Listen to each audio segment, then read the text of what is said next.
তাই হাদিস শরীফকে বুঝতে হলে শরীয়তে উসুল হচ্ছে চারটা: কোরআন শরীফ, হাদিস শরীফ, ইজমা এবং কিয়াস।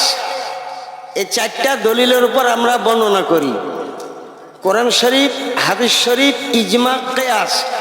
এটা নুরুল আনোয়ার কিতাবে লেখা আছে। উসুলুশ শারঈ আরবাআতুন, কিতাবুল্লাহ তাআলা ওয়া সুন্নাত রাসূলিল্লাহ তাআলা ওয়া ইজমাউল উম্মাত ওয়াল কিয়াস। এবং উসুলুশ শাসিতেও এটা লেখা আছে।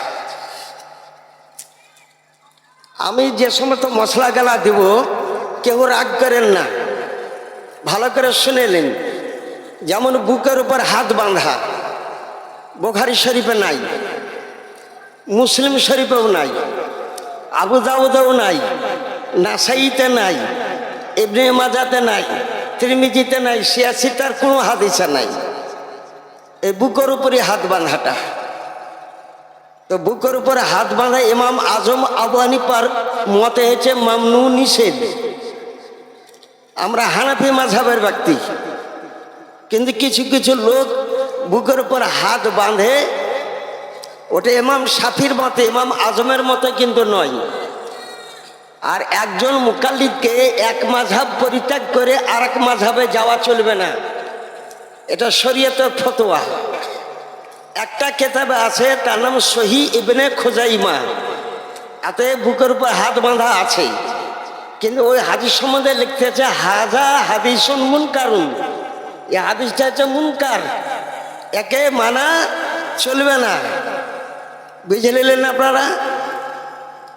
আর লিখতেছে আব্দুল্লাহ ইবনে মাসউদ বলেন যে আমি কি তোমাদেরকে নবীর মতো নামাজ পড়াবো না? আফালা উসাল্লি বিসলাতে রাসূলিল্লাহ সাল্লাল্লাহু আলাইহি সাল্লাম, নবীর মতন কি নামাজ পড়াবো না? বলে পড়ানো হুজুর। মসজিদে নববীতে হাজার হাজার ব্যক্তির সম্মুখে আব্দুল্লাহ ইবনে মাসউদ, ইনি সাহাবে রাসূল, নামাজ পড়াতেছেন। সুম্মা রাফা বে ইফতিতাহিস সালাত, নামাজের প্রথমে তিনি আল্লাহু আকবার বললেন, কদ্দুর হাত উঠালেন, শাহমাতা ওজনাই হে, কানের লৌ পর্যন্ত হাত তুললেন। ওয়া ওয়াদা ইয়ামিনাহু আলা শিমালিহি, বা হাতের উপর ডান হাতে রাখলেন, তাহাতা সুররা, নাভির নিচেই। এটা হলো সহিহ হাদিস। এই হাদিসের মধ্যে কোনো অসুবিধাই নেই, সহিহ হাদিস এটা। তারপর কোনো জায়গাতে আর হাত উঠাননি তিনি। ওই রুকু করার টাইমে, সেজদা করার টাইমে কোনো জায়গাতে ফালা ইয়ারফু হাত্তা ইউসাল্লিমা, কোনো জায়গাতে হাত উঠানি সালাম ফিরা পর্যন্ত। এটা সহিহ হাদিস। এখন যদি কেউ উল্টা হাদিস বুঝায় তো যে জানে না ও উত্তর দিতে পারবে না, কিন্তু আমরা জানি, আমরা উত্তর দিতে পারবো। আপনাদেরকে আরজ করি, রাসূলুল্লাহ সাল্লাল্লাহু আলাইহি ওয়াসাল্লাম ইলমে গায়েব তিনি জানেন। আমি কোরআন সে আয়াত তেলাওয়াত করেছি, আলাম তারা কাইফা ফাআলা। নবী যখন মায়ের গর্ভে 2 মাসের সন্তান, নবীর মায়ের গর্ভে 2 মাসের সন্তান, তখন আব্রাহা বাদশাহ কাবার ঘরকে ভাঙতে এসেছিল। এক লোকে লিখেছে কাবার ঘর গায়ের মুসলিমরা তৈরি করেছে, কিন্তু কাবার ঘর কে তৈরি করেছে এরাও জানে না। আদম নবী 14,000 বছর আগে ফেরেশতারা কাবা ঘর তৈরি করেছেন। তারপর আদম আলাইহিস সালাম তৈরি করেছেন, তারপর ইব্রাহিম খলিলুল্লাহ তৈরি করেছেন, তারপর কওমে ইমালিকা তৈরি করেছেন, তারপর রাসূলুল্লাহ সাল্লাল্লাহু আলাইহি ওয়াসাল্লাম তৈরি করেছেন। তাকে ভেঙে দিয়েছিল, তখন হযরত আব্দুর রহমান বিন জুবাইর তৈরি করেছেন। এখন বর্তমান কাবা যেটা এখন তৈরি করা আছে, এক জালেম বাদশাহ তৈরি করেছেন। এখন বর্তমানে কাবা ঘরটা ছিল মকামে ইব্রাহিম, এবং কাবা রাসূলুল্লাহ সাল্লাল্লাহু আলাইহি ওয়াসাল্লাম বলেছেন, আয়েশা তোমার দল যদি বাধা না দিত তবে মকামে ইব্রাহিম আর কাবাকে একসাথে করে নিতাম, কারণ মকামে ইব্রাহিমটা কাবার মধ্যে। তা হাজিগণ হজ করতে গেলে কাবা শরীফ থেকে 7-8 হাত দূরে মকামে ইব্রাহিম আছে, ওর মধ্যে যে ফাঁকটা আছে ওখান দিয়ে তোমরা তওয়াফ করিও না, ওখান দিয়ে তওয়াফ করিও না, মকামে ইব্রাহিমের বাহির দিয়ে তওয়াফটা করো। তো রাসূলুল্লাহ তখন মায়ের গর্ভে 2 মাসের সন্তান। আল্লাহ কি বলেন, আলাম তারা, আপনি কি দেখেননি? কেমন করে নবী দেখলেন? কোরআন শরীফে কোনো বাপের বেটা তুই যদি বুঝিয়ে দিতে পারিস তে জানবে যে তুই মার আসলি বেটা। নবীতে তখন মায়ের গর্ভে 2 মাসের সন্তান, 2 মাসের সন্তানের ডাক্তার পরীক্ষা করে বেটা ছেলেকে মেয়ে ছেলে ও প্রমাণ করতে পারে না, ও তখন রক্ত অবস্থায় থাকে। কোরআন শরীফ লেখাতে সুম্মা মিন নুতফাতিন, প্রথম গর্ভবতী হওয়ার পর 40 দিন সাদা পানি অবস্থায় থাকে, তারপর সাদা পানিটা কেটে গিয়ে 40 দিন রক্তবর্ণ থাকে, রক্ত হয়ে থাকে 80 দিন পর্যন্ত। তো রক্ত অবস্থায় 7টা পর্দার ভিতরে একটা মেয়ে ছেলের সন্তান থাকে। 7টা পর্দা অতিক্রম করে কোনো মেশিন নাই যে ওটা পরীক্ষা করে বলিতে পারে যে এরা বেটা ছেলেকে মেয়ে ছেলে। কবে পারে? 160 দিন পর। তারপর 40 দিনে গোস্তের টুকরা হয়, তারপর 40 দিনে হাত পা তৈরি হয়। 160 দিন পর নাফাক্ত ফিহে রুহি, তখন বাচ্চার রুহে, বাচ্চার শরীরে রুহু ফোঁকা হয় 160 দিন পর, তখন জানতে পারবে। কিন্তু আমার রাসূলুল্লাহ সাল্লাল্লাহু আলাইহি ওয়াসাল্লাম বলতেছে, আপনি কি দেখেননি কাবা শরীফকে যখন ভাঙতে এসেছিল? তার মানে এটা আলিফ লাম ইস্তেফহামিয়া ইনকারিয়া, অর্থাৎ আপনি দেখেছেন। কবে থেকে দেখলেন? নবী আদমের আগে জন্ম, আদম আলাইহিস সালাম আগে 540 কোটি বছর আগে রাসূলুল্লাহ জন্ম হয়েছিল। তাফসীর রুহুল বায়ানে লেখা আছে যে আমি জিবরিল বলে একটা নূর দেখলাম আসমানে, একটা তারা দেখলাম, সে তারাটা 24 ঘন্টা থাকার পর ডুবে গেল, ৭৭,০০০ বছর পর আবার তারাটা উঠল, আবার ডুবে গেল। সুমার হয়তো বাদা সাবনা সানাতানি ইয়া রাসূলুল্লাহ, ৭০,০০০ বছর পর আবার তারাটা উঠল। তো ৭০,০০০ বছর পর পর তারাটাকে উঠতে আমি ৭২,০০০ বার দেখেছি। তো ৭০,০০০কে ৭২,০০০ দিয়ে গুণ দিলে ৫৪০ কোটি বছর হয়। নবী বলেন ওয়াল্লাযী নাফসি বিয়াদি আনা জালিকাল কাওয়াকিব, যে তারা দেখে তুমি তোমার বয়সের আন্দাজ করেছো সে তারা ছিলেন তোমার নবী মুহাম্মদুর রাসূলুল্লাহ সাল্লাল্লাহু আলাইহি সাল্লাম। তা আল্লাহ তাআলা নবীকে মালিকে মুক্তার করে দিয়েছেন, সারা পৃথিবীকে দেখতে পান।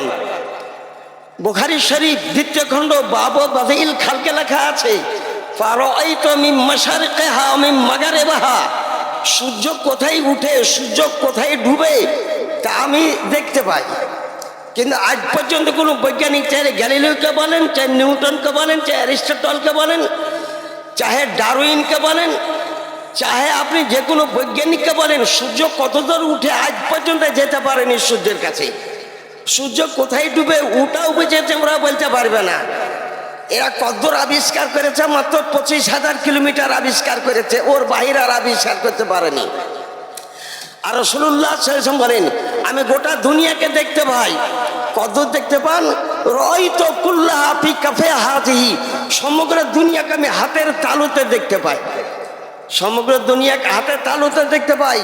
নামাজ যদি কেউ পড়ো তো ইমামের আগে রুকু করিও না, ইমামের আগে সেজদা করিও না।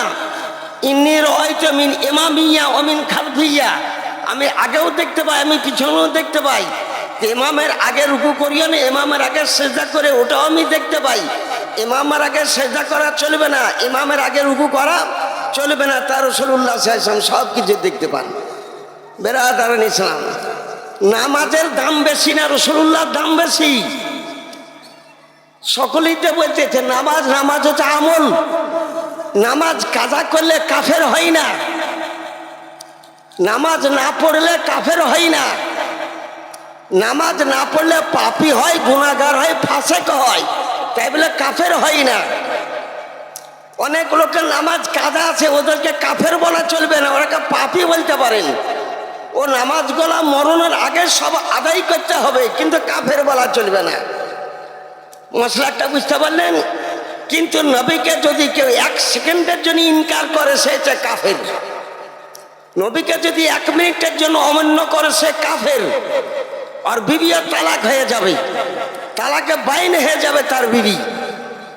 তাই লেখা আছে কোরআন শরীফে ইন্নাল্লাযিনা আমানু ওয়া আমিলুস সালিহাতি, যারা ঈমানদার, ঈমানদারের উপর নামাজ ফরজ, যারা ঈমানদার নয় তাদের উপর নামাজ ফরজ নয়। দেখবেন মুসলমান ছাড়া কোনো জাতির ওপর নামাজ ফরজ নাই, একমাত্র মুসলমানের উপরে নামাজ ফরজ। তাই রাসূলুল্লাহ সাল্লাল্লাহু আলাইহি ওয়াসাল্লাম নামাজ অপেক্ষা নবীর দাম বেশি। নবী আগে নামাজ পড়ে, নবী আগে রোজা পড়ে, নবী আগে হজ পড়ে, যাকাত পড়ে। আমাকে দুবাই থেকে একজন প্রশ্ন করেছে, আপনি একটা ওয়াজের মধ্যে বলেছেন আমার ওয়াজ একদম দুবাইয়ে পৌঁছে গেছে, জি খাদিজাতুল কুবরা রাদিয়াল্লাহু তাআলা আনহার জানাজা নামাজ হয়নি, কিন্তু খাদিজাতুল কুবরা উম্মাহাতুল মুমিনিন, সারা মুসলিম জাহানের মা, আর তার জানাজা হলো না। তার উত্তরটা আপনি দেন। আপনি বলেছেন জানাজা হয়নি, তা আমি উত্তর দিলাম সঠিক কথাই বলেছি।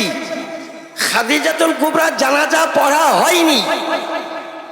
খাদিজাতুল কুবরার আমলে জানাজা নামাজ ছিল না। খাদিজাতুল কুবরা ইন্তেকাল হয়েছে 65 বছর বয়সে, তখন রাসূলুল্লাহ সাল্লাল্লাহু আলাইহি ওয়াসাল্লামের 50 বছর বয়স। নবী 51 বছর বয়সে মেরাজ করতে গিয়েছেন, আর মেরাজে রাসূলুল্লাহর উপর নামাজ ফরজ হয়েছে। নামাজ ফরজের আগেই খাদিজা ইন্তেকাল করে গিয়েছেন।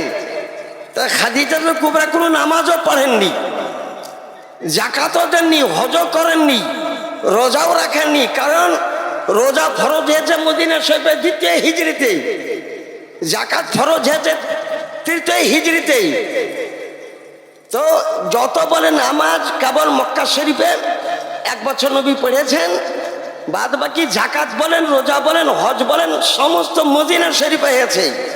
আর জানাজা নামাজটা সর্বপ্রথম রাসূলুল্লাহ সাল্লাল্লাহু আলাইহি ওয়াসাল্লাম সাদ রাদিয়াল্লাহু তাআলা জানাজা নামাজ পড়েছেন মদিনা শরীফে জান্নাতুল বাকিয়াতে। তার আগে মক্কা শরীফে কোনো জানাজা ছিল না। আপনি দুবাই থেকে প্রশ্ন করে দুবাইয়ের মুফতি থেকে জিজ্ঞাসা করুন যে জানাজা ছিল না, তো খাদিজার জানাজা কেমন করে পড়া হবে? খাদিজা রাদিয়াল্লাহু তাআলা আনহা যেদিন ইন্তেকাল করেন, সেদিন কবরে স্বয়ং রাসূলুল্লাহ সাল্লাল্লাহু আলাইহি ওয়াসাল্লাম নেমেছিলেন, আর ওই কবরে গড়াগড়ি পেড়ে দিয়েছিলেন। যে জায়গাতে নবী গড়াগড়ি পেড়ে দিবেন সেটা হয় জান্নাত। ওখানে কবরে আযাব হারাম। নবী যে জায়গাতে বাড়ি করেন ওটাও জান্নাত। আর জান্নাতে নবী কোনো লোকের মৃত্যু হয় না, জান্নাতে কোনো লোকের মৃত্যু হয় না। মিশকাত শরীফে হাদিস, মা বাইনা বাইতি ওয়া মিম্বারি রাউযাতুম মিন রিয়াজিল জান্নাত। আমার বাড়ি আর মদিনার মসজিদ নববীর মিম্বার পর্যন্ত এটা হচ্ছে রিয়াজুল জান্নাত। আর রাসূলুল্লাহকে দফন কোথায় করা হয়েছে? আয়েশা সিদ্দিকার বাড়িতে। তো বাড়িটা চলে জান্নাত। আর জান্নাতে মৃত্যু হয় না, জান্নাতে নাপাক হয় না, জান্নাতে গোসলখানা নাই। আমাদেরকে মাদ্রাসায় পেয়ে গেছে মৌলানা আব্দুল কুদ্দুস সাহেব, মাদ্রাসাতে দেখেন পেশাবখানা আছে, থাকবার ঘর আছে, পায়খানা আছে, কিন্তু জান্নাতে তো পায়খানা নাই, জান্নাতে পেশাবখানাও নাই, জান্নাতে গোসলখানাও নাই। অবশ্যই জান্নাতে হুরের সঙ্গে মিলন হবে, কারণ জান্নাতে কারোর পেশাব হয় না, এই কারণে পেশাবখানা নাই। জান্নাতে পায়খানা হয় না, এই কারণে পায়খানা নাই।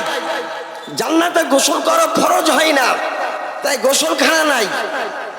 বিরাদারান ইসলাম, তো রাসূলুল্লাহ সাল্লাল্লাহু আলাইহি ওয়াসাল্লামকে কোথায় দফন করা হয়েছে? আয়েশা সিদ্দিকার হুজরাখানায় দফন করা হয়েছে। মানুষ যেখানে মারা যায় সেইখানে কবর দেওয়া মাকরুহ লেখা আছে, কিন্তু নবীগণ যেখানে ইন্তেকাল করেন সেইখানেই দফন হয়। রাসূলুল্লাহ সাল্লাল্লাহু আলাইহি ওয়াসাল্লাম নাস শরীফকে হটিয়ে কবর তৈরি করে আয়েশা সিদ্দিকা রাদিয়াল্লাহু তাআলা বাড়িতেন, যেখানে মিশকাত শরীফে 121 পৃষ্ঠাতে লেখা আছে, ইন্নাল্লাহা হারামা আলাল আরদি আন তাকুলা সাদাল আম্বিয়া ফানাবিউল্লাহি হাইয়ুন ইউরযাকু। মাটির জন্য হারাম, কোন নবীর লাশ মাটিতে হজম করবে না। প্রত্যেক নবীগণ জিন্দা, আমি মারা গেলে কবরে নামাজ পড়ি না। আর নবীগণ ইউসাল্লুনা ফি কুবুরিহিম, প্রত্যেক নবীগণ আপন আপন কবরে নামাজ পড়েন, 5 ওয়াক্ত নামাজ পড়েন। আমরা মারা গেলে কবরে রোজা, আমরা মারা গেলে রোজাও রাখি না। আর নবীগণ ইন্তেকাল করলে ওয়াসুমুনা ফি কুবুরিহিম, আপন আপন কবরে তিনারা রোজাও রাখেন। মারা গেলে কেউ হজ করতে যেতে পারবে না, আর নবীগণ ইন্তেকাল করলে ওই হুজ্জু না, আর তিনারা হজ করেন, কাবা শরীফে হজ করতে চলে যান। তাহলে পরে নবীগণের মধ্যে আমাদের মধ্যে কত পার্থক্য। তাই এখন কেতাব আছে, নামটা তাকবিয়াতুল ঈমান। নুরুল আরিফিন একটা কেতাব লিখেছেন, বুঝেন, মাহানামা আলা হাজার পারুন তো আপনি কিনে নেবেন, যে নবীগণ তিনারা কবরে জিন্দা, মুর্দা বলা চলবে না। কিন্তু মুর্দা যদি কেউ বলে, কে বলেছে মুর্দা? তাকবিয়াতুল ঈমান কেতাবের মধ্যে ইসমাইল দেহলভী বলেছে, ও মার্কার মিট্টি মে মিল গায়া, নবী মরা মাটিতে মিশিয়ে গিয়েছে, এই কথাটা হারাম একদম। যে বলবে নবী কবরে মাটিতে মিশিয়ে গিয়েছে, অর্পিতা নামাজ পড়াই হারাম, ওকে মসজিদে উঠতে যাওয়া চলবে না।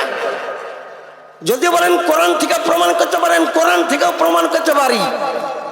মুসা কালিমুল্লাহ যখন ফেরাউনের সঙ্গে লড়াই করার জন্য, ফেরাউনের ৮০,০০০ সৈন্য, মুসা আলাইহিস সালামের ৭২,০০০ সৈন্য, আল্লাহ হুকুম দিলে তুমি নীল দরিয়ার ওই পারে চলে যাও।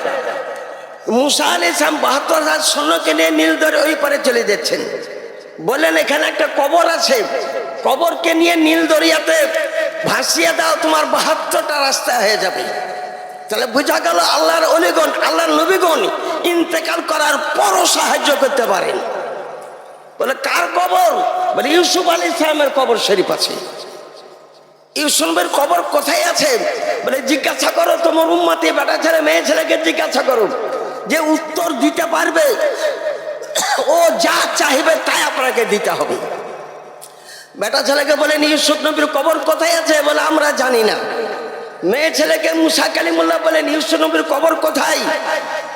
একটা মেয়ে ছেলে বলেন ৮০ বছরকার, আমি বলতে পারি, কিন্তু আপনি আমি যা চাইব তাই দিবেন, আগে আগে দিয়ে দেন আপনি, তারপর কবরটা দেখাবো। বলে ফাসআল মা আসআলুক, চাও যা চাইবে তাই দিয়ে দিব। বলে এমন একটা জিনিস চাইব যে জান্নাতুল ফেরদাউসে পাওয়া যায় না, জান্নাতে আদো নেই, জান্নাতে নাইম নেই, ও জান্নাতুল ফেরদাউসে, ও লৌহতে কলমে কোন জায়গাতে পাওয়া যায় না, পাওয়া যায় আল্লাহর দরবারে আর নবীগণের দরবারে। ওই জিনিসটা চাইব। মুসা কালিমুল্লাহ বলেন সালনি মা আসআলুক, চাও যা চাইবে তাই দিয়ে দেব। বুঝা গেল সারা পৃথিবী নবীর কবজাতে, সারা দুনিয়া নবীর কবজাতে। এটা মুসা কালিমুল্লাহ বলতেছে। বলে চাও যা চাইবে ওটাই তোমার ওয়াদা পূরণ করে দেব। তো মেয়েটা বলে